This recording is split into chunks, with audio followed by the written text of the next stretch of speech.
Yang pertama adalah sinar gamma. Sinar gamma atau disebut juga radiasi gamma, karena gelombang elektromagnetik ini adalah berupa radiasi, pancaran radiasi, jadi bisa disebut juga radiasi gamma, yang merupakan foton energi yang dipancarkan dari inti yang tidak stabil. Radiasi gamma memiliki frekuensi paling tinggi dan daya tembus paling besar. Daya tembus paling besar yang menyebabkan efek yang serius jika diserap oleh jaringan tubuh. Jadi sinar gamma ini memiliki panjang gelombang yang terbesar. Jadi sinar gamma ini diproduksi dari reaksi fusi, maka di dalam tubuh kita susunan partikel itu tidak akan stabil. Sinar gamma ini mempunyai saudara.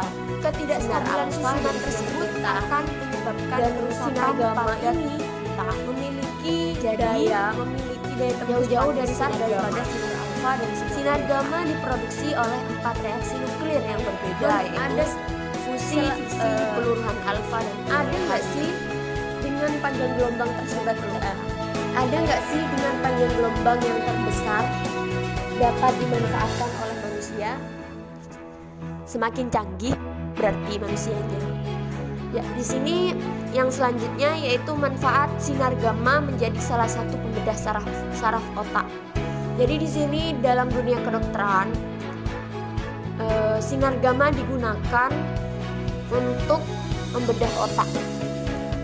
Jadi di sini ada keuntungannya karena dalam pembedahan saraf otak itu tidak digunakan sayat menyayat, bius total atau anestesi. Jadi ini akan mempermudah proses pembedahan saraf otak. Salah satu penyakit yang dapat diatasi oleh sinar gamma adalah tumor otak. Dan di mana radiasi sinar gamma ini mampu merusak materi genetik atau DNA dari sel tumor sehingga mampu membasmi sel tumor dan membuat tumor menyusut secara perlahan. Jadi di sini sinarnya dipancarkan di otak kita, pasti sudah dengan perhitungan yang akurat. Dan ini memberikan keuntungan yang lain dengan proses pemulihan yang lebih cepat karena tidak menggunakan sayatan dan tingkat keberhasilan yang tinggi. Jadi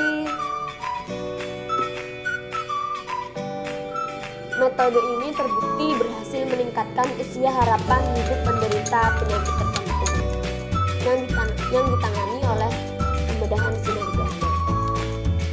Selain tersebut, pasti ada resiko karena dengan pemancaran sinar gamma tersebut akan ada struktur dari tubuh kita yang tidak stabil. Jadi resiko dari sinar gamma untuk bedah saraf akan memberikan efek samping atau komplikasi yang salah satunya sakit kepala, mati rasa, mual dan muntah, penghilangan kabur, kehilangan keseimbangan, dan lain-lain, atau rambut rontok, karena ini memberikan penyinaran terhadap tubuh kita. Jadi nanti akan menghambat pertumbuhan karena salah satu dari tubuh kita sudah tersinar dan terserap, hilang. Jadi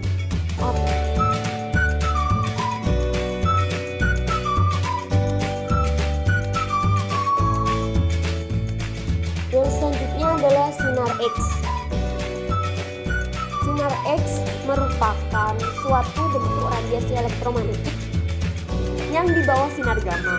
Tentu saja, sinar X merupakan suatu bentuk radiasi elektromagnetik yang memiliki panjang gelombang sangat pendek atau berkisar antara 0,01 hingga 10 nanometer. dan memiliki frekuensi antara 10 pangkat 16 hingga 10 pangkat 21 Hz. Hal itulah yang menyebabkan sinar X mampu menembus tubuh manusia. Lanjutkan pembahasannya. Sinar X digunakan dalam bidang kedokteran untuk melihat organ dalam tubuh seperti tulang. Jadi sinar X ini bisa melihat organ tubuh kita seperti tulang, paru-paru. Jadi ini suatu teknologi yang baru ya, karena pada hakikatnya tubuh organ dalam kita pasti akan sulit dijangkau oleh mata. Jadi dengan sinar X ini kita dapat mengetahui bagaimana gambar bagaimana susunan tulang kita, apakah ada kerusakan. Biasanya kalau terjadi patah tulang akan di sinar X atau biasanya disebut rongsen ya, foto MRI. Sinar X mampu menembus tubuh manusia. Sinar X mempunyai daya tembus kuat, dapat menembus buku tebal, kayu tebal beberapa sentimeter, dan pelat aluminium setebal 1 cm. Manfaat dari sinar X itu ya seperti yang tadi untuk memfoto tulang. Jadi kita dapat memastikan bagian dalam tubuh yang mengalami sakit. Jadi dokter tidak akan kesulitan untuk mendiagnosis pasien tersebut. Kedua, memantau perkembangan suatu jenis penyakit seperti misalnya osteoporosis, radang sendi, penyumbatan pembuluh darah, kanker tulang, tumor payudara, gangguan pencemaran, pembesaran jantung, berbagai jenis infeksi, kerusakan gigi, dan lain sebagainya.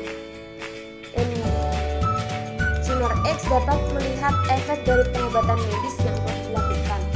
Dan selanjutnya, di samping ada manfaat, sinar X pasti memiliki efek samping istilahnya. Dengan pemanfaatan sinar X, maka terjadi satu, paparan radiasi dosis tinggi selama jangka waktu tertentu dapat menyebabkan penyakit radiasi atau sindrom radiasi akut seperti pingsan, kebingungan, mual, muntah, diare, kerontokan pada rambut, luka pada kulit dan mulut, serta terjadi perdarahan. Efek jangka pendek, perubahan warna kulit, mual, muntah, diare, dan jumlah sel yang darah yang lain. Sinar ultraviolet. Jadi sinar ultraviolet ini sumbernya matahari. Sinar ultraviolet juga sudah terfilter oleh atmosfer kita. Jadi sinar ultraviolet yang datang ke bumi merupakan sinar ultraviolet yang baik, tak bisa terlihat oleh mata. Sinar ini namun beberapa hewan seperti lebah, burung, dan kupu-kupu bisa melihat sinar UV dengan jelas. Ada beberapa jenis ultraviolet yang perlu kita ketahui, yaitu ada 3 jenis radiasi ultraviolet: sinar UVA, UVB, dan UVC.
wabarakatuh.